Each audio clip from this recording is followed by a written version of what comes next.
So good, so good, so good.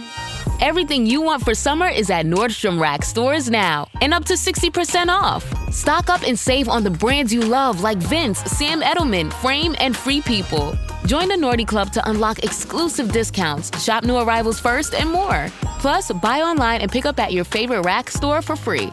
Great brands, great prices. That's why you Rack. Ready to soundtrack your summer? With Red Bull Summer All Day Play, you choose a playlist that fits your summer vibe the best. Are you a festival fanatic, a deep end DJ, a road dog, or a trail mixer? Just add a song to your chosen playlist and put your summer on track. Red Bull Summer All Day Play. Red Bull gives you wings. Visit redbull.com/brightsummer ahead to learn more. See you this summer.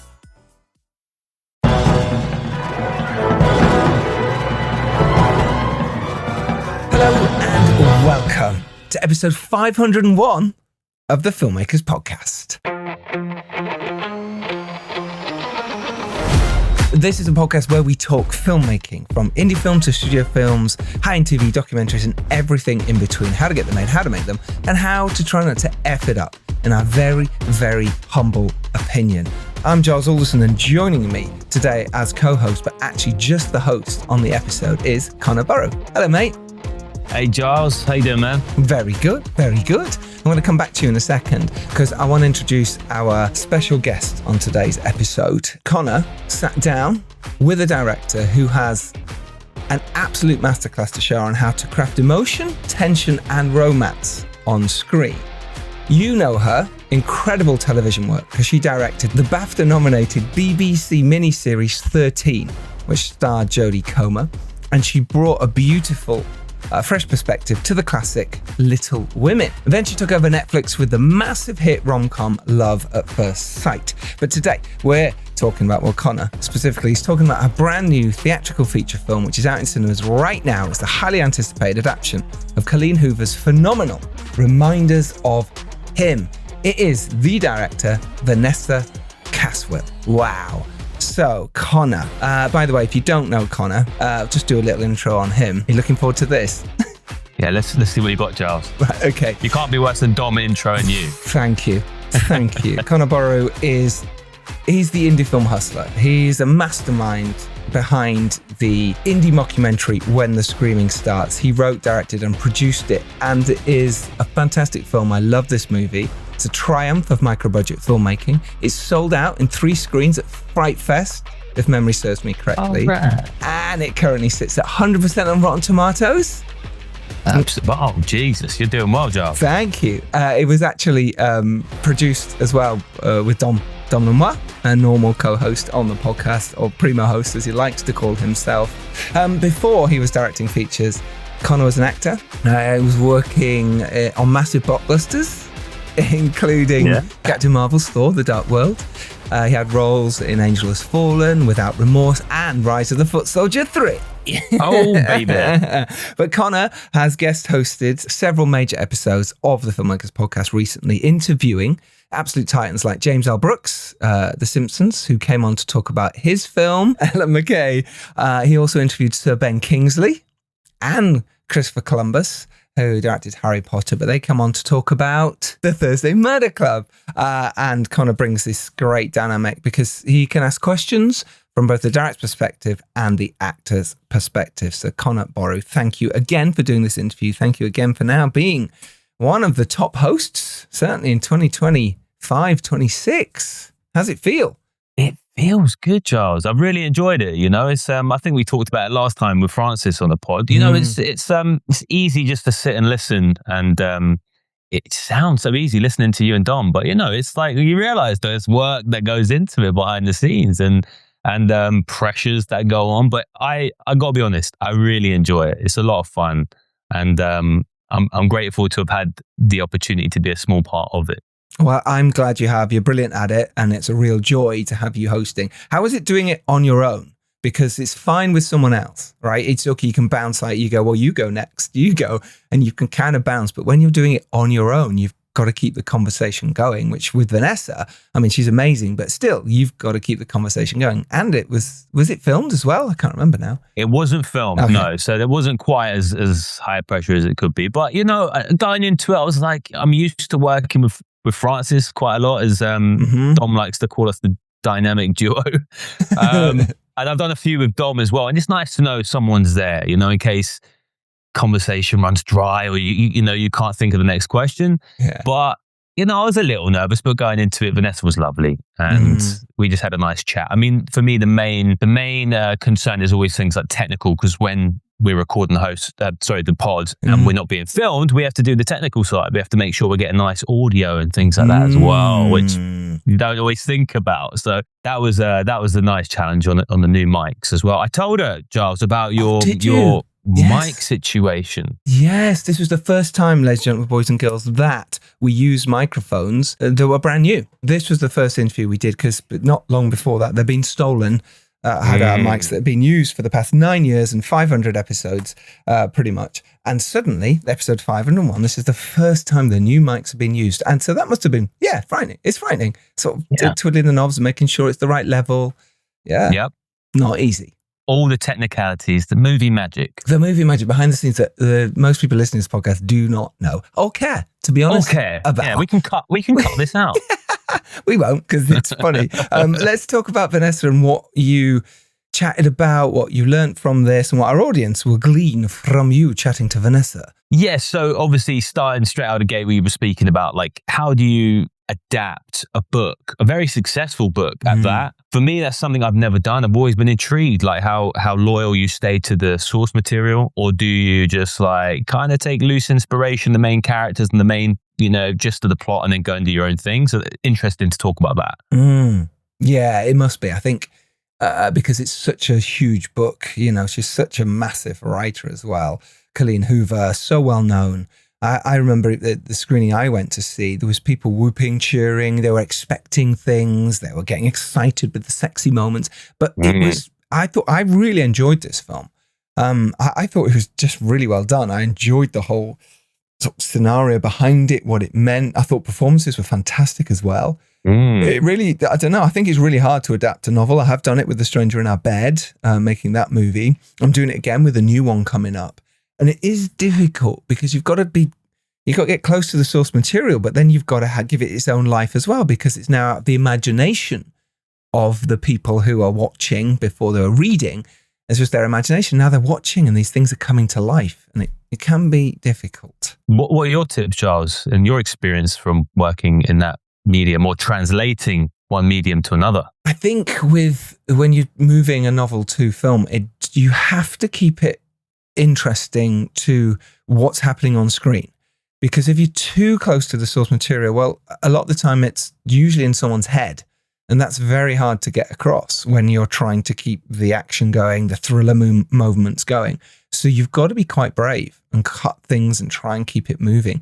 I think that was the most important thing, to just go, look, if this is just a story, what would I want to see and what would I want to tell from the audience to keep the thriller elements going? Because otherwise you go, well, at that point, this happened in the novel. Yeah, but that doesn't keep the film moving. And at this point, we need to, we're at page 60. It has to keep moving now. We have to get to this point. And that was a challenge. It's not easy to do that. So I was really impressed with how they did it in this.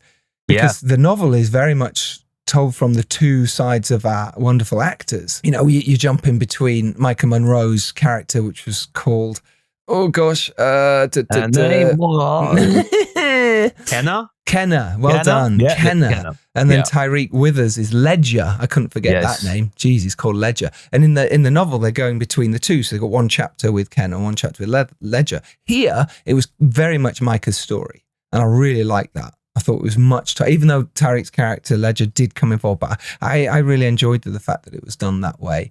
Very interesting. Yeah, I mean, I think a lot of films, when they've been adapting a novel, they can sort of like shoot in a voiceover just because obviously it helps connect with the character's internal thoughts.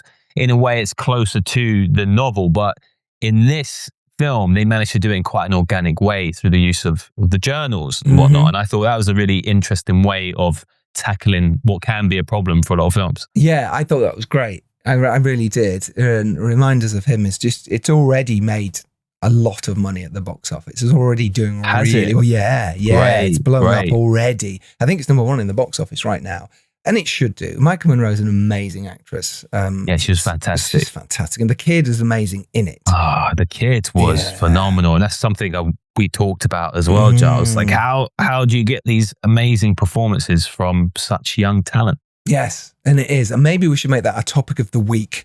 We should probably get to the episode with Vanessa Caswill. Let's do what it's like working under pressure, because I know you talked about that as well with Vanessa on the episode. So afterwards, after the interview, myself and Connor will come back on the other side of that. Let's do topic of the week, and we'll see you at the very much other side. So let's do it. So this is Vanessa Caswill, the director of the phenomenon Reminders of Him, which is out in cinemas now. Talking to Connor Borrow. Enjoy. 1, 2, 1, 2. Can you give me sound levels quickly, Vanessa? Hello. All right, sounding good. These are actually new mics, Vanessa. Oh, lovely. Our previous mics got stolen. By who? They got swiped. I wish we knew by who. It wasn't me, the custodian of the mics at the time, but in Soho, someone did a bag swap, stole our mics. Oh, wow. So this is our first. Do you think they knew what was in the bag? Maybe they followed us from a press junket or something. I don't know. But this is the first outing with the new bad boys. Well, they're very cool. I just hope that they are doing something really good with those mics. I know. Do you know what they left us? What? An old flat cap, imagine like an old farmer's flat cap, flat cap in the other bag. Maybe indicative of who took it. I know. Our first clue. So, Vanessa, how are you doing? Welcome to the Filmmakers Podcast. Thank you. I'm good. How are you? Very, very well. Did you go to the BAFTAs last night? I did not. I would have liked to go. Oh, okay. But at least you managed to skip the hangover a little bit. I did, yeah. Good. Okay, so I managed to watch Reminders of Him this morning. Did you? Yes, I got a nice 10 a.m. slot. I have to say, I absolutely loved the film. Oh, it was hard hitting. It was so understated and truthful. It just felt very real. Obviously, you're traversing these morally complicated characters. It slightly caught me off guard at 10 a.m. I think I had something in my eye a couple of times. And there was a security guard randomly in the screening with me. And I'm pretty sure I heard them sniffling away as well. So probably a good sign. Just want to say straight off the bat, we're a filmmaking podcast, okay? Yes. So our audience are filmmakers. Yeah. So we like to really dive deep into the whole process. Sure. We're filmmakers ourselves. I say we. It's only me here today, but normally there's a co-host or two. I have listened to some of your... Oh, you have? Yeah. Oh, cool. Yeah. Normally Giles and Dom are leading the show, so I'm sort of stepping in today, and I do host. Yes, I listened to Dom and Giles. Oh, good. Yes, they're the primo hosts. You know, I'm just a mere substitute today. But I will try to fill their big shoes. But so straight off the bat, tell us a little bit about your journey into filmmaking. How did you start off? How did you end up directing this film? Just a quick overview, quick snapshot for us. Yeah, I mean, I studied theatre at university, and I thought I wanted to make devised theatre or experimental theatre. And then for my final practical, I ended up making a short film with a couple of friends, and it just like really clicked for me. I loved it, and I was like, oh, this is what I've wanted to do the whole time, but didn't realise. And so after that, I just started to make a short sort of as often as I could. Mm-hmm. And off of one of those shorts, I won a couple of awards and ended up getting, in with a sort of music video production company, and made a bunch of music videos. And then I started to make drama. Fantastic. So you started mostly in TV as well before diving into feature films. Yeah. Okay. So can you tell us a little bit about how you broke into TV initially? Yeah, I ended up doing one of the coming up sort of mini movies that Channel 4 did. And I did that with Sarah Soleimani, who I'd met on a BFI talent campus. And she'd written it and she was starring in it. She called me up and she said, are you interested in directing this? And I was. So I was living in Australia at the time. So I came over with my baby. Oh, wow. Yeah. And that was my first sort of TV experience. And then after that, I did an episode of My Mad Fat Diary. And then I did a short film for BBC iPlayer called Flea. And after I did that, I got my first lead directing block on 13 for BBC. Oh, fantastic. And has this TV experience prepared you to delve into the world of features? Yeah, sure. I think after I did 13, I did Little Women, and that was a miniseries. So that was 3 1-hour episodes, and I sort of treated it as a film. And I think that I think that all of the projects I've worked on are kind of ensemble pieces and have similar themes. So they definitely prepared me in that way. Amazing. Yeah, we'll definitely come back to that in a little bit. But I just wanted to know, what was it about this script in particular that made you think, okay, this is the next one? Because making a film it's a monumental task. It really is. It's huge. It takes up so much. You have to be sure about it, right? You have to be really because you know sure what you're working with for such a long time. Totally. I read the script and I think I get this thing when I read something that sort of just is like this light that sort of goes off inside me, which is A, yes, this story wants to be told, and B, it wants me to tell it. And that's just a very strong feeling I get. And so I definitely had that with this. But I think, again, all the themes in it and the tone of it felt really great to me. And I just wanted to do it. Yeah. So when you're working with, like, obviously this is a established book, very successful, and the writers are clearly amazing. When you jump on a project like this, do you get to work with the writers in any way? Do you get to collaborate and put your spin on it as a director? Or is it just like, this is the finished thing and you work with that? Absolutely not. A huge amount of sort of script process we went through in prep. And on this, the author Colleen Hoover was one of the co-writers and the other was her producing partner, Lauren Levine.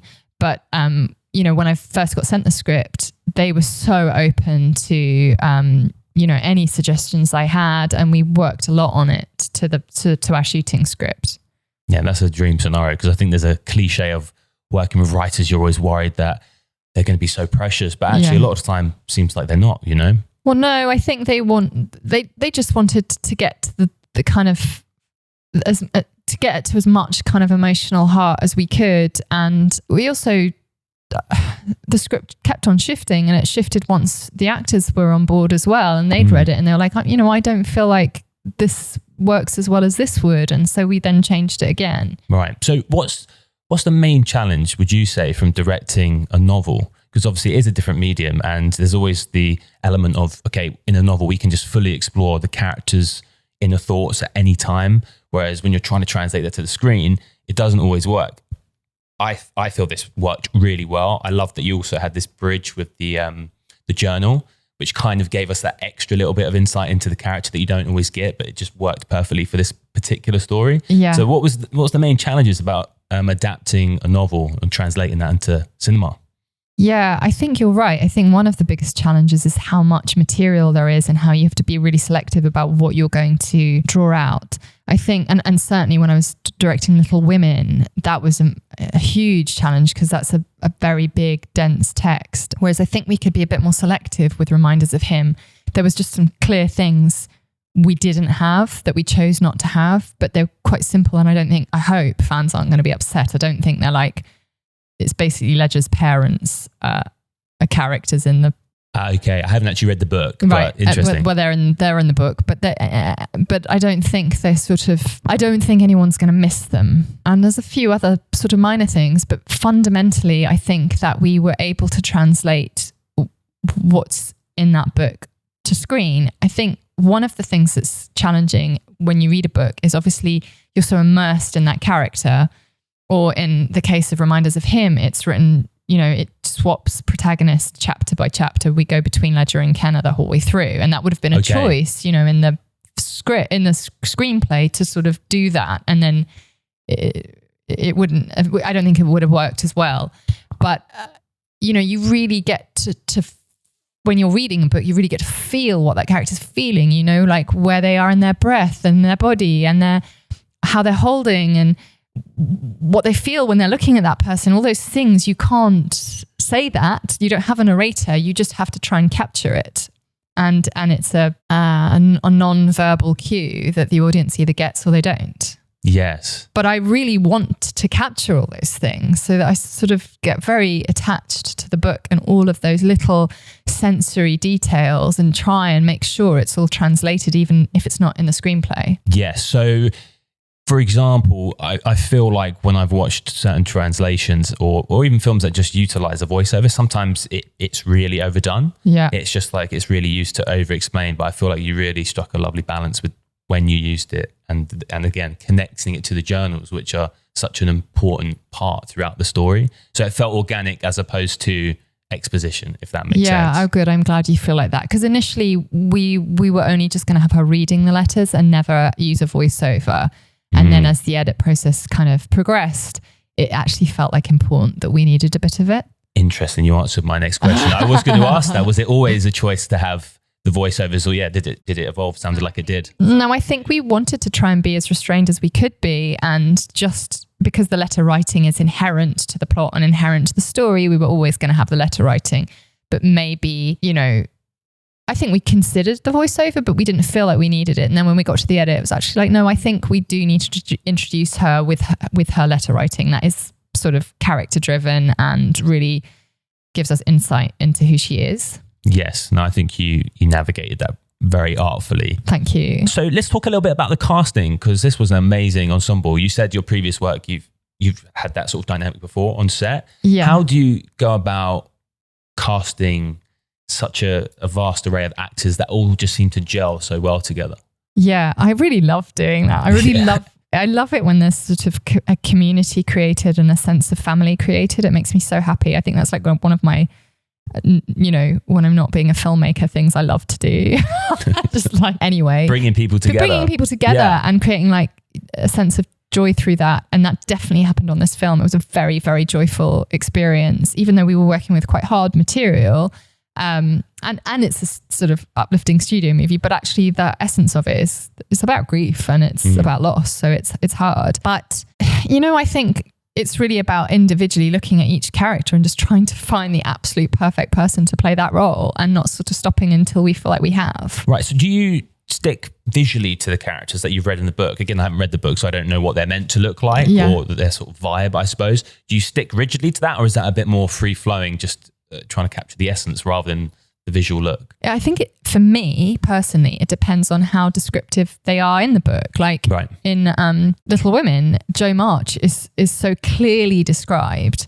And so, for her, we really needed to find someone visually for her. But in Colleen's writing is interesting. She actually says that she doesn't really see her characters when she writes them. She just has a feeling about them. So when she then sees them appear on screen, it's like really delightful for her because she gets to meet them in a way that she didn't know them.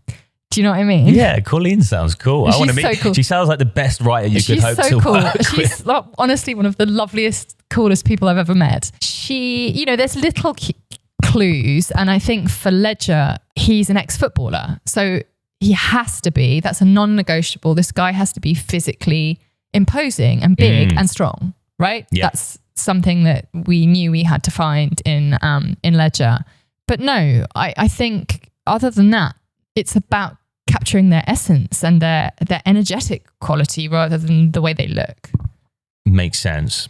So what's your approach then to working with actors? Do you, again, you've come from a TV background as well. Theatre background. Theatre originally. Yeah, okay, amazing. So do you do you try to have a rehearsal period with the actors? Yes, absolutely. Is that before you get onto set? Or yes. Okay, great. Yes. It's really important to me, always. And it's so much about, for me, that rehearsal process is about their energetic connection to each other and trying to harness what that would be like in truth, and anything we can do to try and find it without talking about it. I try and get people on their feet and working non-verbally right away, and it makes some people quite uncomfortable, but I think what I found through doing it, and I always have to fight for rehearsal time, and I never get nearly as much as I'd like at all, but with the amount I have, I think you can quickly distill, a quality, an energy, a relationship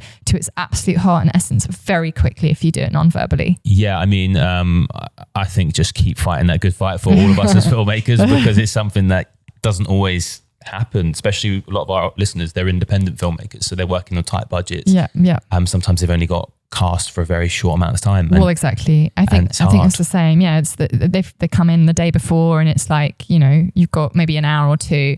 But I do think, obviously we talk a lot as well about the script and anything that the actors want to share or get off their chest or discuss or say this doesn't feel right to me, or wanting to kind of like get clarity on anything that's bothering them. But I do like to try and avoid talking too much in rehearsal.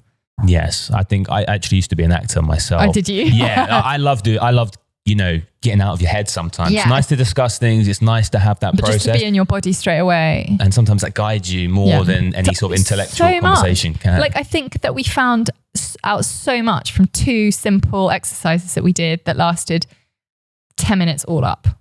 Yeah.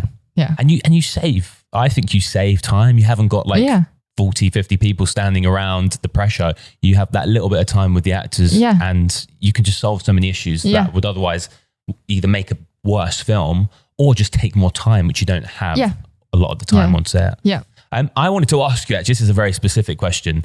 The young actress who played DM, absolutely fantastic. She's so good, isn't she? Cool. She's so good. Do you have any advice? Like, how do you work with a child actor like that? Do they know they're always rolling? Do you have to do like little, I don't want to say tricks, but little games to sort of like just keep them so naturalistic, or is she just like that as an actress? I had a lot of tricks up my sleeve. Right. And I didn't end up having to use them all because she is really natural. And what I was worried about with someone so little is that she's not going to, I thought she's either not going to remember all the lines in flow, or if she does, they're going to sound forced and not feel truthful. And so I was expecting to do quite a lot of improvisation and actually it was just about keeping her attention. It wasn't about her not being able to do it naturally and say exactly what was written down and have a very honest seeming conversation with her and the actor. So she was truly brilliant, but I definitely made sure that there was lots for her to engage with. Like in that jungle gym scene at the end. Yes. My youngest daughter is obsessed with potions. And I was like, let's just get loads of cups and potions and goo and everything. Because then she's going to move around that space really naturally. And she did. She was obsessed with it. She just wanted to keep playing with the potions. And it meant that as she was talking, everything she's saying is so innocent and so natural when Kenna's having this huge emotional experience. Yeah. And I think giving them something to do that is not camera focused is really useful. Bonjour, compadre. It's the Priceline Negotiator. How do I negotiate so many great travel deals? My greatest gadget, the Priceline app. It's got hotel deals, flight deals, rental car deals, all of those deals in a bundle. Deals, game day deals, concert trip deals. No one deals more deals than Priceline. Hold your horses, there's more. The app lets you filter hotels by neighborhood, vibe, star level, and amenities like pools and spas and beachfronts and... Wait, I'm not done. Stop cutting me off. Priceline. Have you ever rearranged your furniture and discovered the carpet underneath looks brand new while the rest of it looks, well, not so new? It's time for a carpet upgrade. At the Home Depot, we have stylish choices at simple prices from all the top brands. Best of all, we can install it for you, starting at only 49 cents per square foot. So all you have to do is pick your perfect floor. Start your carpet project today at the Home Depot. How doers get more done. Exclusions apply for licenses. See homedepot.com/license numbers. At first, I didn't think it was real. I woke up to this blinding light, and I was transported to another place. Pluto TV! Then I heard a voice. Come with me if you want to live. There were thousands of movies and shows, and they were all free. The truth is ours. It's just so beautiful. On Pluto TV, free streaming of Terminator 2, Fringe, Arrow, The 100, and The X-Files may cause excitement, loss of sleep, and sudden belief in extraterrestrials. No credit cards or alien encounters necessary. Pluto TV. Stream now, pay never. Yeah, that's interesting. I remember there was actually a technique for adults as well. It's like a Meisner thing of giving them an activity to do, and it just sort of takes your attention, makes you less self-conscious. And I actually loved that about that scene because, and that's actually a testament to the whole film, a lot of it was very understated. And I think a film like this could easily go into like melodrama because it's so heavy, the themes that you're dealing with, like you said, with grief and everything else. But it always just felt so natural and so real. And even with DM's character, that moment at the end, it felt so real. I'm so happy even the fact that she didn't call her mum at the end, I know. I wasn't expecting that when she was like, "Can we go and play?" And or Push Me on the Swings, I think it was. She says, "What? I forgot your name." I forgot your name, and it's so heartbreaking, but so real. Yeah. So I absolutely love that. And again, throughout, I thought, Tyreek was fantastic. Yeah. Micah, just their chemistry as well. Yeah. Not easy to always capture that. No, great. Oh, thank you. I'm so glad you think that. Now I really want to ask you about your acting background. You're like it's pulling out Meisner. It's nowhere near as interesting, believe. So in terms of your approach as a director, because we've got a lot of directors at home listening, hanging on your every word, do you go in really prepared? Like, it sounded like that was quite free flowing, obviously working with young actors, but in general, do you storyboard everything? I know you now rehearse, but do you have a more fluid approach, or are you more meticulous, or somewhere in between? I think I'm both. Right. I think I'm really, really prepared, and then also really willing to let that go, depending on what I met with that day. And that could be a wild child actor, or it could be a weather thing, or it could just be that someone's feeling funky or whatever it is. But generally, I do a lot of prep with the DP. And are you asking about that from a sort of camera perspective, or from, a performance and... Well, I think we touched on the performance a little bit, but I suppose more from like a visual standpoint, how are you going to bring this to life on the day? Are you going in with with storyboards? You've got a shot list? I've definitely got a shot list. Definitely got a shot list. And also, I think to a certain extent, I've cut it in my head, but I don't storyboard it unless I have to storyboard it. So obviously, like Car Crash, I've storyboarded that. Yes. Maybe there was a couple of other sequences that I storyboarded. I'm trying to think. I don't know if there was. I think if there's like a little action sequence, then I'll storyboard it. But, I've talked so much with the DP about how we're going to shoot every scene, and we've shot listed it together and written that shot list together and shared it with, my first AD. And I don't even think we storyboarded the supermarket car sequence, but that was quite complicated shooting that, actually, because there's a lot of different people. When she sees... Yes. Okay. Yeah. And then I think I've got a huge amount of visual references. So that's something else that's like, this scene has this quality, or wants to capture, this image that I've got. I want it to feel like that. So there's always an element of that's happening. And some scenes I feel like really clear in my head about, and others I'll turn up and feel a bit looser. But generally I'm really prepared. I don't like not being prepared. And I want to be really prepared with actors as well. Yes. I think that...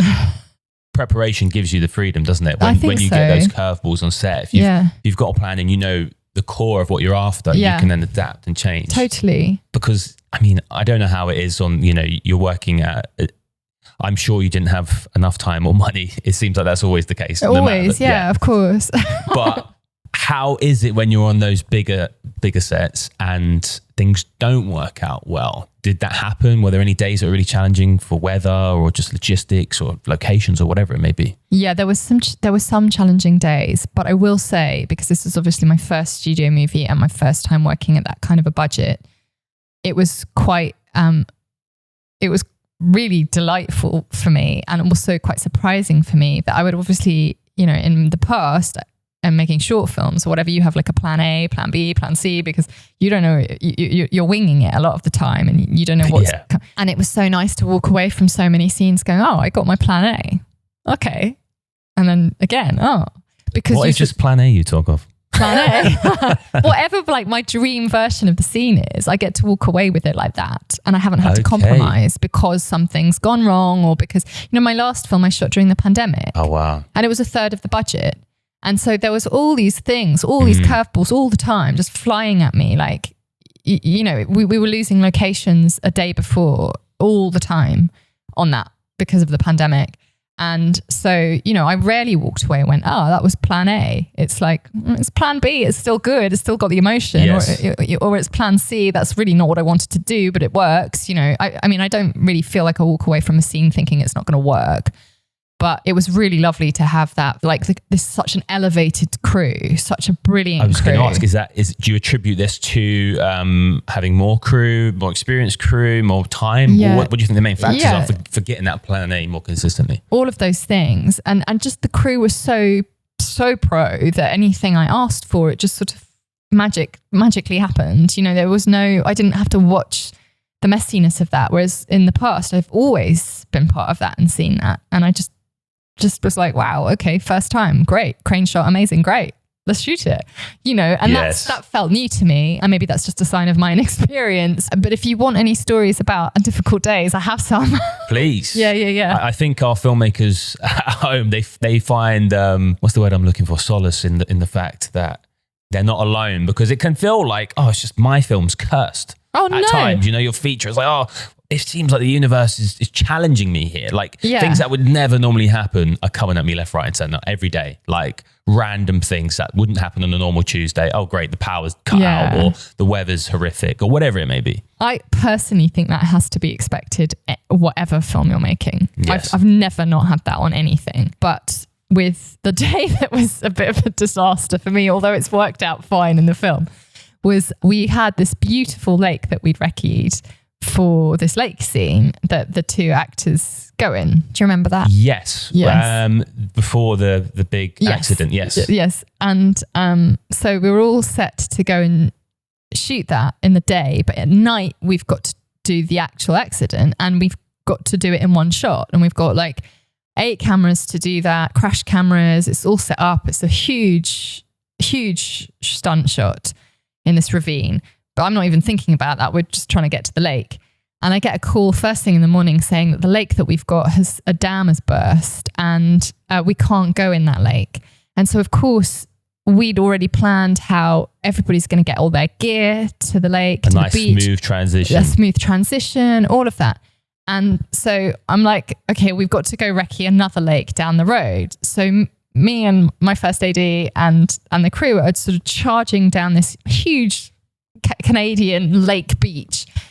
And then I'm getting messages going, obviously we're worried because no one's tested this water and it's Canada and it's freezing. So then Rich, he's brilliant. I love him. But the first AD and I like literally strip off with all this crew there marching around trying to work out what access they would have and just go into this lake. Because I just felt like I couldn't go to the actors and You're say, leading from the front there. Well, I'm like, I can't hand on heart say to you, you can get in this water if you can't. Yes. So all of this happens, and it just meant that we were so late getting to the lake, and then there was a lot of concern about the water, and I was trying to get this shot before the sun went down behind the mountain, and finally everybody comes out and the actors are ready and they come out and the sun just dips behind the mountain, and I was like, oh no, it's gone, that's it's gone forever. And anyway, it probably could have been a bit more golden, but you know what? I'm not just saying this. I genuinely, that shot really stood out for me. Okay. I thought it looked really cool when he's going in there and he's kind of, you see, he's naked from behind. Yeah. And I was thinking, where is that?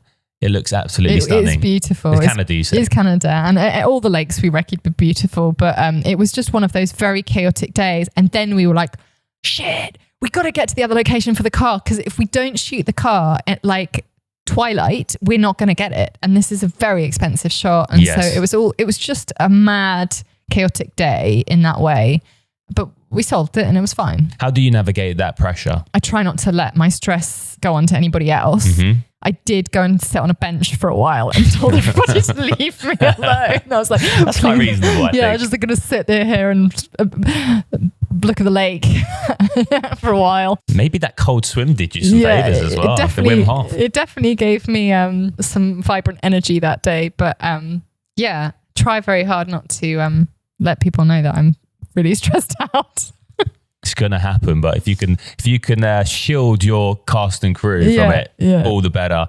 And we've got to wrap up. Okay. But I just want to ask you one final question. So, is there one piece of advice that you'd give to our aspiring filmmakers listening at home, just in terms of maybe how to break into the industry, or something that's helped you along your way? I mean, I feel like people always say, just try and make stuff, which isn't always the easiest thing to do if you're working and don't have the means to get access to making stuff, although it's much easier nowadays to make films because I guess access to cameras is slightly different. But I think for me, the biggest advice I would give is to not try in any way to make anything that you think is going to be like something else, or you think is going to be cool. I think you just have to make something that you yourself authentically like and feel like speaks your voice in a very truthful way. And then I think, we're all completely individual and we all have a different way of seeing the world. And if you can capture that in your work, that's what makes it unique and stand out. Absolutely love that. Vanessa, thank you so much for your time. Thank you. And do check out the film. Absolutely 100% recommend. Thank you. Cheers. Bye-bye. There we have it. Right? Isn't Vanessa ace? She's cool. That must have been a fun chat to just probably put your E straight away with going, hey, Connor, let's just chat. Yeah, you know what? She was super chill. I think when she first walked in, I was thinking, oh, she's, maybe she's not, completely happy about doing this interview. And I found out why, Giles. Go on. She was expecting Giles Alderson in the flesh and Dom Lenoir, of course. She was not. She was, I promise you. She said, I was expecting Giles and Dom. Did she? She listens. Yeah. So obviously she's like, when you listen to a podcast, believe it or not, Giles, in other people's minds, you're like a mini celebrity, right? Stop it. So she sees me. She's like, who the hell is this dude? I don't recognize that voice. Wow. Had she not listened to the James L. Brooks episode? Had she not listened to the Sir Ben Kingsley ones? I'm in there. Go back a few. I'm scattered. Yeah, exactly. I have done this. I'm not new to this. But still, you're right. That maybe put you on the back foot because I'm not Giles or Dom. No, she was lovely about it. But I did. And then it warmed up very quickly. And she's lovely, very easy to talk to. You know, anyone who's making films, 99% of the time, they're just on the level because to make a film, to work with that many people, you got to be personable, haven't you? You're leading a crew and a cast. That's very true. I actually find that it's something people do forget when they go into directing. It's like, no, you are leading the ship. You have to be personable. You have to be able to talk to all your crew members. You can't be moody in a corner going, well, it's just working for me. Yeah, now no one's going to work hard for you. You've really got to put your arm around, metaphorically, all your crew members and make them feel special, make them feel important, because they are. They're way more special and important than you. They're doing way better than you are. So I think that's vital. And so, yes, most of the directors and producers and writers and actors and crew members we have on are usually very personable because they're used to it, used to pitching, used to being good in a room. And those that aren't, well, it can be tricky. So I'm glad it went well. Was really good. It's quite interesting her, making something else for Netflix as well, especially after Love at First Sight, because that was a smash hit for Netflix as well. So I imagine that must have been interesting. But her journey's really interesting. I don't know if you ever saw 13 with Jodie Comer. No, I didn't see it. I remember watching that going, who is this young girl? She's amazing. She was probably about 16, 17 at the time, maybe 18, playing 13 up to 16, 17. And I remember going, who's this girl? She's incredible. And it's a very dark drama about disappearing for years and then coming back at that age and trying to, being abducted and coming back to your family. Yes. And so for her to go from, that to Little Women and then to, Love at First Sight and now this rom-com is quite an interesting journey, I think. Absolutely. And she started in theatre, apparently, because I thought, she'd come from a TV background, but she actually flagged it in the episode. She was like, actually, I started in theatre. So she's done it all, really, which is interesting because they are all quite different. Yeah, and I think that really helps with working with actors as well. If you've worked in theatre, you definitely know how to work with actors, because if you can get through that, you can get through 4 weeks on a movie set. Really, you should be able to. Fascinating. I loved it. So let's get to topic of the week this week. Obviously, Vanessa talked about pressure and what that was like. She also talked working with child actors as well. I think we should do both. I think should be topics of the week this week. Because both I find are really important, and because why not? Let's just do both of them. We very rarely get to do topic of the week these days, so why not? As a short episode, we can talk about it. Let's talk about your mockumentary, When the Scream Starts, was great. It was received really well. Let's talk about the pressure for you, though, as writer, director, and producer of it, and what that pressure feels like for making your debut movie. Because I definitely want to talk about what it's like on mine. And I've definitely talked about it in the past, but it doesn't hurt to do it again. So from your experience, talk about the pressure before we get on to working with child actors. Talk about pressure. Yeah, I think there's always pressure on any shoot I've done that's of a scale. And you're passionate about it, there's always a pressure. And it's normally a good thing, because if you don't have any pressure whatsoever, I feel like things can just meander along and that creative spark isn't there. But for me, it's always a case of like trying to find that balance. And I think the main thing I've always butted up against is time. That's always the big one. That's always the one that I despise, is when you've got such a limited amount of time and you're looking at the day ahead of time going, oh, this is so tough. Like, we've got no margin for error. I don't love that. And the nature of indie filmmaking is quite often you are like, right, you've got to do your 8-9 pages in a day if you're of a certain budget level, of course. And I don't like it, but you make it work. But I had something going for me with a mockumentary, was that although we tried to lean into something that was a bit more stylized, like what we do in The Shadows, for example, as opposed to The Office, we still had that kind of rough and ready approach. It wasn't quite as structured and as polished as some films might be. So that worked to our advantage. But that was part of the process of starting to make that film and choosing to embark on that specific project for our first one.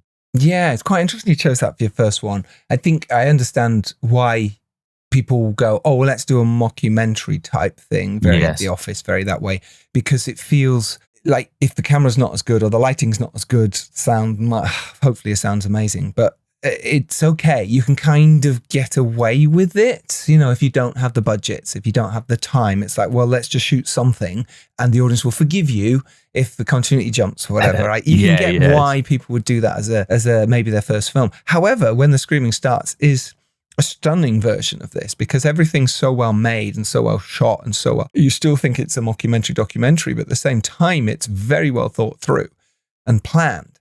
So you said there you had like 8 to 9 pages some days to get through. Now, when you've got quite a lot of ensemble cast, which you did, that pressure is mounting and it's building. What did you do to deal with it? What was the way for you to get through that pressure? I think it's having good people around you. Obviously you never make a film alone. And I had 2 producers initially, which were very good friends of mine, Jared Rogers and Ed Hartland, and they were both playing the 2 lead actors. Yeah, they're both in it. Yeah, they were in it. So they were busy a lot of the time. So they were real troopers, because at least I could just stay behind camera. You know what I mean? They had to like switch between like, I'm organizing and props and actors, and then also I've got to jump in front of camera and do a really truthful performance. So at least I didn't have that to deal with. But those 2 really backed me up. And then it was like a moment in Lord of the Rings where Gandalf comes down with his white staff when we had Dom Lenoir arrive, and you shall not perish. I am Primo Host, here to save you. I've turned into Brian Blessed, but still. That was a bit more Brian Blessed, but Ian McKellen episode, like 200 and something, 300 something. Yeah, something. If you want to listen to that, please do. But Dom showed up and he really, really helped as well. So I had really good people around me. That was the most important thing. And then we had great locations, which is another thing, which like I think people sometimes overlook it with indie micro budget filmmaking. It's like, it will kind of work, but it's like, no, get really good locations so that's doing half the work for you. Yeah, your DP is going to make it look even better, a bit of lighting, creative angles. But if you're trying to like polish a terrible looking location, immediately it looks flat. Like the room I'm sat in right now, you've got white walls, it's very flat, there's not much to look at, there's not much depth. Small little decisions like that saved our bacon in the shoot. And I think just allowing a few contingency days as well was something that just makes you go, okay, look, if the shit really hits the fan, if we really don't get this, there's a potential to come back and do some other pickups and make something else work. Just knowing you have that in the back of your mind, but not as like, we got like 2 extra days in the schedule, but just knowing worst case, we have that extra little leeway. I think that helps you deal with the pressure on set. Yeah, that's really clever. It really makes sense. I don't know why people don't put this into their budgets. Well, I do. They don't have the time or money to do it. But to say, hey, we're going to do some pickup days. It's part of our budget. Let's say we're doing a 15-day shoot, 18-day shoot. Well, the 16th day or the 19th day is a pickup day that we are doing 3 months later or 4 months, whatever, after you've done the edit. Because that will save you so much. Otherwise, you're like, right, we've got to now find the money. We've got to try and do this. But if it's part of your budget, it's so important. Giles, can I ask a quick question on that? Do you, because you've done it a few times, but I know it's not like, we've made a mistake and now we need to go and fix it. It's like you seem to make that part of your process, like you just said. Yes. Is that something you advocate for? Is it something you push for? in pre-production? 100%. I don't need to push necessarily because everyone knows that this is normal. So we say, hey, it's usually in the contingency. And if you don't spend the contingency, if something doesn't go wrong, that's crazy. You've still got that contingency, and especially if it's 20% of your budget, which you should have in most of your budgets, then you're going, well, we can use that for pickup day. Personally, it was when I made The Dare and the first movie I made. And I remember, my exec producer, he just sort of said to me, oh, no, you're getting pickup days. I was like, no, I'm going to get everything. I'd rather have the money now. I'd rather have an extra steady cam now. I'd rather have And he went, no, that's not how it works. Because he's so used to working in the studio system on the Expendables or Rambo films over the time. It is how they make movies. They make movies knowing we're going to probably do at least half the pickup days, or additional photography, as I like to call it, rather than pickups or reshoots, because it usually is additional. It's usually redoing something, making it better. So therefore you've been to the edit and you now go, oh, we can make this movie better if this character does this, or if we bring in a new scene, or if we do this. Yeah. So it's additional photography. I am a massive advocate for it. It takes the pressure off on set of you getting that insert shot or that close up. And sometimes they take ages to get blood dripping down a knife or whatever the hell you need. They can take way longer than everything else. So if you've got a full day to get all those shots, you go, right, well, that takes the pressure off. I think what I made the mistake of on The Dare was I was too nervous and too panicky. Looking back now, I was far too on edge. I didn't deal with the pressure well at all. I mean, I did. Don't get me wrong. I managed to deal with it, and I'm probably putting myself down a bit. But at the same time, looking back how I am now to how I was very much insular, very much, right, I need to get there. This needs to happen. I was so scared of messing it up. I was so scared of getting it wrong. I was so scared of being fired or being found out that I can't actually do this, that I was so on edge the whole time. And that pressure just got to me and built and built. So one tiny thing being wrong, it would be in my head massive. So I didn't sleep. My head was all over the place. It took months to come down from that. And I've learned now to not worry. The pressure is what you put out there. If there's something goes wrong or there's an issue, it's like, yeah, there's pressure there, but do you know what? I'll be able to deal with it. Yes. I've got an amazing team. I've got amazing people around me. All right, well, let's work out how to do this properly. And that's what I did wrong. That's what I want everyone to learn who is going in to make their first feature or next feature, whatever, is the pressure. It's okay to get it wrong. It's okay to be nervous and you might fuck up. But at the end of the day, you just have to deal with that pressure in the right way because it is there. 100%. But I think also, Giles, you are being a bit tough on yourself because your first film was ridiculous. It was a studio movie. I mean, there's not many people that end up in that situation. Yes. I know you had experience. I know you'd been an actor for many years. You've been on sets. I know you directed like commercial stuff and TV stuff. But like to be suddenly your first feature is like a studio movie. Yeah. And it's not like with my first feature, it was on my head. It was like, if it goes wrong, it's me, it's my friends, it's my family. You have this like external entity, a big studio. So I completely understand that pressure. And sometimes you need to go through that to learn what not to do on the next one. Yes. It's almost one of those lessons that you can't teach. Yeah, I agree. You can't teach that. Even me saying this to people now and they're about to go make their first feature, it doesn't matter what I'm saying. You'll still go, oh, no, but I'll do it my way. Or this is what I'm going to do. And then when they come off, you go, oh, yes, I was too stressed or the pressure built too much. I should have just, so what if the t-shirt's the wrong color? Well, it's the wrong color. Just deal with it. You should have been more clear in the first place, deal with it, suck it up, and I've also learned to take responsibility as well. It's my show at the end of the day. I'm the one leading the charge. I should have been clearer to my crew. I should have been clearer to whoever. And again, I'm being harsh on myself, but at the same time, that's all you can do, right? Looking back, because that's what this podcast's for people to learn. So I'm happy to sort of say, hey, maybe I was a bit too, but I definitely put that pressure on myself. Can I ask, do you think that had a toll on the end result of the film or just like mentally on you as a filmmaker? No, it didn't. I think if anything, it made the film what it was, which, even reading a review the other day, which I just happened to stumble across it because I was looking for something else. I went, oh, I dare read this. Oh gosh. I dare read this. I didn't mean to do that, I promise. I thought Dom was back in the room. And I thought, oh, sod it. I'll have a little look. I think they were nice. It was Buzz. It was buzz.com, Buzz something. And I read it and was like, that's an amazing review. But I remember at the time just thinking all the reviews weren't good enough. I wasn't good enough. I was going to fail. So yeah, I know that we made something really cool for we did and the time pressure and the world that I made it in. But yes, looking back now, it didn't affect the film. It just made it strong. And me and Andy were really close, my cinematographer, Andy Roger. Mm-hmm. So that made it, and I prepped so hard, so I couldn't fail. I just didn't sleep. It had a massive effect on me. My mental health was the problem. But I can get over that. You know, I'm proud of what we did, which is important. Yeah, I think we can, as filmmakers, it's like you do anything. It's like old, I hope I haven't brought this impression out on the podcast before, but old Werner Herzog, when he's like, I'll go down and wrestle the devil to get my film brushes. It's something like that, he says. And you're like, you would do anything. You would risk your life sometimes to like run in a road and grab a shot or whatever it is. And it's like, you have to sometimes zoom out and say, okay, take a breath. This is a film. Yes. We're not saving lives here. We're all passionate. We'll all do anything and we will sweat and bleed and cry for our movies. But ultimately, it is a film and it should be fun. And you don't have to like massively impact your mental health. I think it's always going to a little bit. It's always going to be stressful for an indie filmmaker. But like, just remind yourself, have Giles in the back of your mind going, like a floating head version of Giles. Yeah, going, you'll be okay. It's all right. As long as you're prepped, you'll be fine. I remember Dean Fisher said this to me. We're on The Stranger in Our Bed set, and we've got this grave. We've dug this grave, and my two lead actors are in this grave, this big fight scene towards the end of the movie. It's really important, and I've got 5 minutes to get about 17 shots.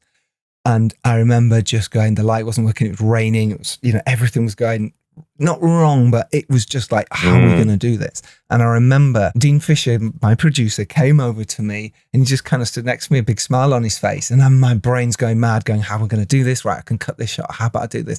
And he just went, this is great, isn't it? And I went, what are you talking about? Like, I've got 5 minutes to get all these shots. He went, just look around, Giles, take a beat. And I looked. And I don't know why I did it at the time, because my brain was on fire and I couldn't still fully take it in. But I looked at this amazing crew I had. I looked at the light setup. I looked at the fact that we managed to dig this 6 foot, grave. There was a huge big house behind, lit up. It was beautiful. It was stunning. The mist was coming in. He went, just take that in.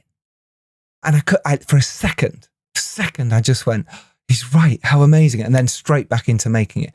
But I've never forgotten that. And I can picture the exact scene where I was, what it felt like, the amazingness of being a director on a movie set and having that around you and just going, yeah, do you know what? He's right. The pressure is so much, but so what? Right now, you can't do anything. There's nothing you can do to move this faster. So just take a beat and go, actually, look what we've achieved. I love that. It's very nice. I love it. It's almost like in most versions of that story, you'd be like on a beach somewhere doing this like sunset scene. But in your version, it's like I'm in a grave being pissed on. Pissed on, raining, freezing cold. My actors are going, Giles. Freezing cold. Look, just take it all in, Giles. Yeah. My actors in a grave, getting muddy, got to fight with each other with a fake skull. Oh my gosh. We love it. We love it. But we love it. We love that. Let's talk about the second topic quickly in terms of working with kids. I'll briefly touch on this. I think we can do it more later. You've not worked with too many kids on film sets, right? No. Closest I've come is a puggle. What's a puggle? It's some sort of pug hybrid. It's like a dog. It's like mixed with a what? A beagle, puggle? I think. I want to say a beagle. That's horrible. Beagle. No, he was lovely. I'm sure it is, but it's not fair on the dogs, is it? Really? Let's be honest here. Hey, no, it wasn't a trained dog. It was a friend's dog, and he had a nice time on set. We took good care of him. Okay, that's nice then. All right, let's not get into that. Won't get into too much about dog breeding. Children on set. Now, I've worked with On the Dare, my first movie. Like I said, that was worked with my lead, Mitchell Norman. Pretty much my lead throughout the movie. He was fantastic. He'd done a couple of movies before, but it was Craig Conway. He'd done a short with him, and I saw him on his Instagram, and I went, oh, that's the kid I want. And I didn't see, it was just a photo, and I went, that's my kid. I instantly know, when you can't help it. And then he did a tape for me. I said, please be good. And he was amazing. Sometimes you just get the feeling, right? And he was brilliant to work with. You sort of become a father figure to them. You become their friend, an older brother. You really have to be there for them. And on the latest one, Sam Adiva, again, he's pretty much the lead in the movie, as Guy saw, and he was a fantastic actor. But I rehearsed with him for 2 weeks beforehand because it's such an emotional part. His mum's died. He's got to go through this whole film. It's very emotional. He's got to see supernatural things around, and I really wanted to get him to a position where he was coming to set ready. And his mum's an actor, so is his dad, so therefore they could listen to what I was saying and then take that home and practice with him. Amazing. And so when he came to set, I already knew he was going to be ready, but I didn't know how ready he was. He knew all his lines before rehearsals. He came in fully prepped, and he remembered everything I said from those rehearsals. So he already came really prepared. I just learned, it was Yariv, my exec. He kind of leaned over at one because he's the kind of kid who needed a distraction. If not, when the camera was near him, he never had that sort of bigger crew around before and it's a huge movie set in a studio environment, and it's a movie set that we built, and he just got distracted by the big lights and the big microphone, and he wanted to touch the camera and touch the lens. And for the first 2 days, I said, "Can you stop that, please, guys? Stop." And I was getting into father figure role rather than friend. Right. And Yariv sort of saw this, my exec, and he said, "Giles, I think maybe you've been a bit harsh." And I was getting the performance I needed, and I was there, and I just said, "Yeah, do you know what? Tomorrow morning, I'm going to do the opposite. I'm not going to speak to him at all. I'm not going to look at him before a take." I realized he was brilliant in rehearsals, and sometimes during a take, he wasn't as good because that energy, the feeling of him was so good in that rehearsal. You were like, "Oh my God, great, do it again." And in the take, he'd just go, "Well, I did it. I don't necessarily need to do it again." Right, yeah, it was just a thing that he did. So me and Andy got very quickly at going, "Let's turn over on the rehearsal." But that didn't please my lighting team necessarily because they're not necessarily ready. Neither is the focus. So you're going, "Oh, I'm so sorry, but we need to do this." And anyway, day 3, after Yariv had said that to me, I went, "Yeah, do you know what? I'm not going to look at him. I'm going to not ignore him, but I'm just going to go, all right, Sky, let's remember what we did in rehearsal. Here's what I want you to do." Didn't look at him, didn't say anything. And I just went, "Right, you ready? Because you better be, because this is the big da-da-da-da." And he just delivered. And I just had a different way from that moment on of treating him, because you can go too far with kids. You treat them too much like an adult, and then they take your note too far, or it goes the wrong direction. You've got to be so subtle and so careful. And I learned very quickly how not to do it. And I learned the right way to do it with him, especially. And he's brilliant in the film. And it's him. All right, I guided him, but he's done it. He's done the work. I just had to chip away because of the rehearsals. Without rehearsals, we'd have been there for hours. Nothing against him. How old is Sky? He's 10, 11, and he's playing 8. Okay.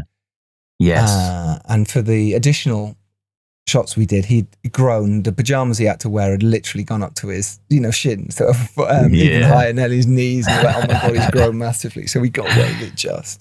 Yes. So any ADR we got to do before his voice drops as well, we got to do that very quickly. So that's going to happen soon. But I think children, you have to treat them as you would any actor, but you just have to be aware that they are young.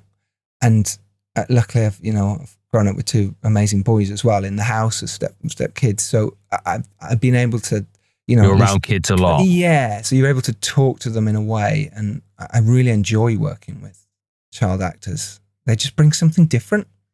It's like this play. There is some, that some of the best performances are children. Like when you look at, what was his name? The kid from E.T. Yeah, it's just like unbelievable. I love that tape of him and Spielberg. And he's like, "You got the job, kid." That's just like such an amazing audition. Drew Barrymore as well in E.T. Just beautiful. And he's just getting her to play it for real. Imagine E.T.'s real. Imagine E.T. is, dying. Spoiler. Yes. It's that kind of thing. And I think you've just got to treat them in the right way and be aware that they aren't yet adults, but you've got to talk to them like adults, but then also be able to literally go right down to their level and say, "Hey, here's what I need from you. This is what I want." Like you would, if you've got to tell a kid off, or you've got to, ask them if you're a teacher. There's ways of doing it. And sometimes you have to be a teacher. Sometimes you have to be a parent. Sometimes you have to be their best friend. Sometimes you have to tell them to stop playing with the camera and the microphone. Are we still talking about kids? Or are we just talking about not all actors? All actors. We can say that because we've both done it. So yes, we've both done it. But I think the truth is as well, like, adult actors, they are all different. And sometimes you have to learn how to work with different members of cast, and they respond differently. And I suppose with kids, a big variable is age as well, like a 4-year-old versus a 14-year-old. Totally different. And I can imagine that in some ways, working with young kids is infinitely harder. In some ways, maybe easier when they get to like a teenage age and there's a bit more maybe self-consciousness or... Yes, I've definitely had that too. That must be quite tricky to navigate. Yeah, because suddenly it becomes about how they look. And they're worried about their hair, whereas this kid doesn't care how his hair looks. Didn't give two monkeys. Would just before a take, the costume and makeup would come in and tweak his hair, make sure it was right.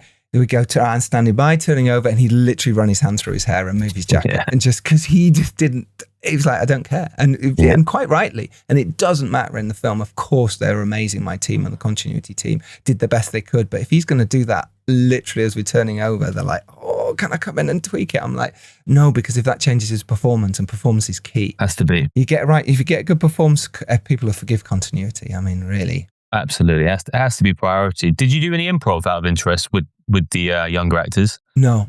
Okay. Very, very strict to what the script was. Obviously, when you're doing supernatural and there's a creature there, yes, you have to get them to, I just literally would talk him through most of the takes.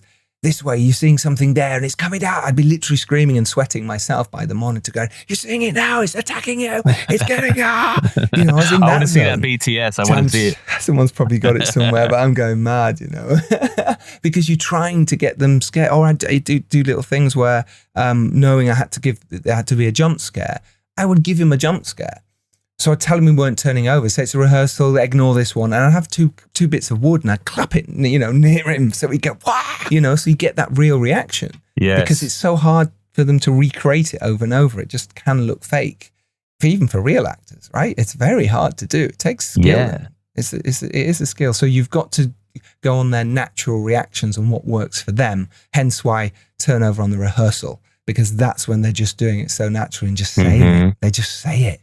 They don't think about it. They just say it. So, yeah, that's what I've learned. Yeah, I mean, I'm going to try and take all of this, your knowledge, Vanessa's knowledge, if I do have to work with children in the future. I'm working with hopefully some younger actors, about 16, 15, but they're basically at that point, you just treat them like adults, I suppose. Yeah, you have to. Yeah, you treat them like adults. Just know that they're going to be aware of how they look. They're going to be on, all their friends are going to see it. So suddenly that plays on their mind. So you have to get them through that stage very quickly. That's the only thing. Giles said I should come up to you and like whack 2 bits of wood really hard. In front of your face. So no jump scare, just I'm going to do this to get you in the zone. I think something else I've learned as well is people are often not scared of action anymore. And I don't mean scared. I mean, your heart should be pumping with that energy. What you see on a camera is as soon as someone says action, you should feel that heartbeat. It should be electric because the camera is capturing that. Even if it's a slow scene and not much is happening, someone's sat in a chair, it should feel electric. Otherwise the audience are going, I'm just watching my grandpa at Christmas. And that's just, it's not interesting. So how do you keep it interesting? So I just make sure that people know that when I'm saying action, you should feel energy. You should feel a heartbeat. This is big. Okay, you've got to relax around it, but at the same time, especially with kids, because once they get used to that, and anyone up to 21, they get used to it and going, yeah, I'm just saying the lines. You're like, no. I need that energy. I need that spark. So that's interesting. So you make a like quite a big moment of the action. Or I'll tell them it's a big moment. So, because sometimes you've got to do soft sticks next, or you can't shout action too loudly for whatever reason. There could be dogs on set, or you don't want to wait. Oh, God knows what else. But when I say action, the word action, it should make you go, oh my God, I'm on camera now. This is the moment that could be seen by millions. This could win me awards. And that in people's mind each time makes the performance electric and alive, because this could be the one. Rather than it being, well, this one wasn't any good, let's go to the next one. And we all know in the edit, we'll use whatever works, right? Even if it's not as electric, that was a better take for various reasons. Focus could have been out on all the other takes. A multitude of reasons. So it's a multitude of reasons. So yeah, by having that electricity in the room really helps. And do you think that could step up the crew as well, I suppose? It keeps everyone like, if everyone's like, this is a moment, rather than it goes a bit sort of cash, a bit like, all right, let's turn over. All right, ready when you are. Like, it's like, no, you're stepping up here. Bring your A game, focus, sound, everyone. Let's do it. Let's do that. I agree. It does. It should feel special. It is special. Turning over on a movie camera, whether it's digital or not, is incredible. To get to that stage, for everyone to get to that stage. We'd love to get to that stage all the time in our lives, and it's so hard to get there. So when you get there, it's like, well, this is special, guys. This is going to be forever. forever. So make the most of it. On that note, this has been brilliant. Thanks, Connor, and thank you for interviewing Vanessa Caswill. It's really cool. It was a pleasure. Thanks, Giles. Appreciate it. Pleasure. Reminders of Him is out in cinemas now. Go watch it. It'll be on Netflix as well very, very soon. Go follow Vanessa Caswill on her socials and say thank you for doing this episode and apologise for Giles not being there. I think you should do that. This is great. Thank you, everyone. And remember, if you're lucky enough to rise up and do well, it is your duty to send the elevator back down. Yeah. Connor Boru, thank you so much. Cheers, Giles. Take care, everyone. See you next Tuesday. Bon voyage. All the best. And thank you all for listening to our 500th episode, by the way. If you haven't, go listen to it. It's actually quite good. Quite enjoyed it. Almost as good as the 501st. Yes. Almost. Wait, or is this? No, 502? No, this is 501. This is it. Wait, that's all anyone cares about, Giles. I mean, I did re-release Hamnet producer Liza Marshall on the weekend, but that doesn't count as an episode because it's a re-release. Okay, all right, I'll take it. So technically this is 501. What a classic. Classic. Take care, everyone. Bye. Bye.